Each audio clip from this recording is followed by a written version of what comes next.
होंगे फ्रेंड्स। आज मैं बात करूंगा कि जो टॉक्सिक रिलेशनशिप है वो चलते क्यों रहते हैं, जानने के बावजूद भी है कि आप एक टॉक्सिक रिलेशनशिप में हैं, फिर भी उसको आप लंबा क्यों करते रहते हैं, इसके पीछे क्या रीजन है। मेरे साथ रहिएगा, मैं आपको एक्सप्लेन करता हूं। होता ही है कि सबसे पहले मैं आपको टॉक्सिक रिलेशनशिप की सबसे बड़ी निशानी वो बताता हूं कि ऐसा रिलेशनशिप जिसमें आपको प्यार भी मिलता है और दर्द भी मिलता है। ये दोनों चीजें ऊपर नीचे मिलती रहती, कभी प्यार कभी दर्द।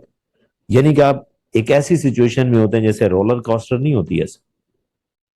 तो जब ये सिनेरियो क्रिएट होता है ना, इसका मतलब है आप एक टॉक्सिक रिलेशनशिप में होते हैं।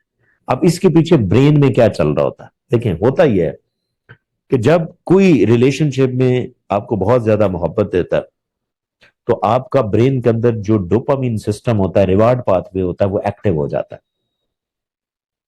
हमेशा याद रखिएगा, जब भी आपको कोई अटेंशन देता है, रिस्पेक्ट देता है, गिफ्ट देता है, इंटीमेसी देता है, तो डोपामीन सिस्टम एक्टिव होने के बाद डोपामीन रिलीज होता है और आपको बहुत अच्छा फील होता है। अब जब आपको अच्छा फील हो जाता है तो फिर अल्टरनेट टाइम पे आपको दर्द भी मिलता है, वो आपको इग्नोर करता है, साइलेंट ट्रीटमेंट देता है, अटेंशन नहीं देता, जिससे आपको दर्द फील होता है। उतना ही दर्द फील होता है जितना उसने मोहब्बत दी होती है, उसके अपोजिट। अब होता क्या है कि इस वजह से आपका जो डोपामीन रिवार्ड पाथ है वो ज्यादा एक्टिव हो जाता है और आप ये समझने लगते हैं, आप इस मोड में होते हैं कि हाँ अभी दर्द भी मिला है, तो अल्टरनेटिवली क्योंकि आपके पीछे एक पैटर्न सेट हो गया है कि कभी आपको मोहब्बत मिल रही, कभी दर्द मिल रहा है, तो जब आपको दर्द मिलता है ना, फिर आपको एक उम्मीद पैदा हो जाती है कि अब आपको मोहब्बत भी मिलेगी। उस उम्मीद के चक्कर में आप बैठे होते हैं और फिर आपको मोहब्बत मिलती भी है, अटेंशन भी मिलती है, तो फिर वो कंपनसेट हो जाता है। इसका मतलब ये है कि हकीकत में शायद मोहब्बत नहीं है, ये एक आपकी आदत है। उस रिश्ते के साथ अगर आप प्रोलॉन्ग जा रहे हैं तो ये एक आदत है, इसको आदत समझें। ये कोई ट्रू लव नहीं है, कोई अफेक्शन नहीं है, ये आप एक ब्रेन के पैटर्न की वजह से आप अटैच होते चले जा रहे हैं। और जैसे ही आपको दर्द मिलता है, आप सारा कुछ भूल भाल के एक दफा डिसाइड करते हैं कि बस अब मैं जा रहा हूं।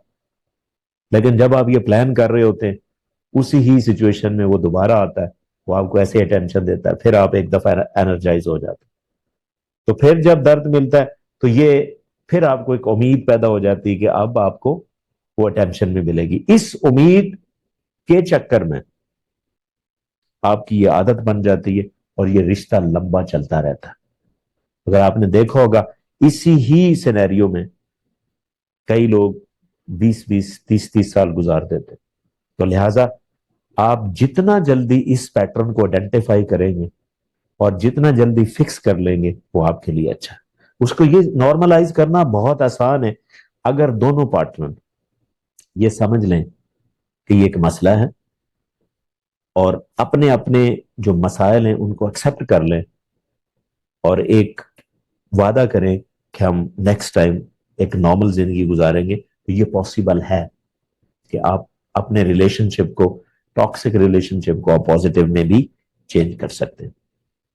उम्मीद है कि आपको कॉन्सेप्ट समझ में आया होगा, लेकिन फिर भी अगर आपका कोई क्वेश्चन है तो please do right me in the comment section and definitely I will answer.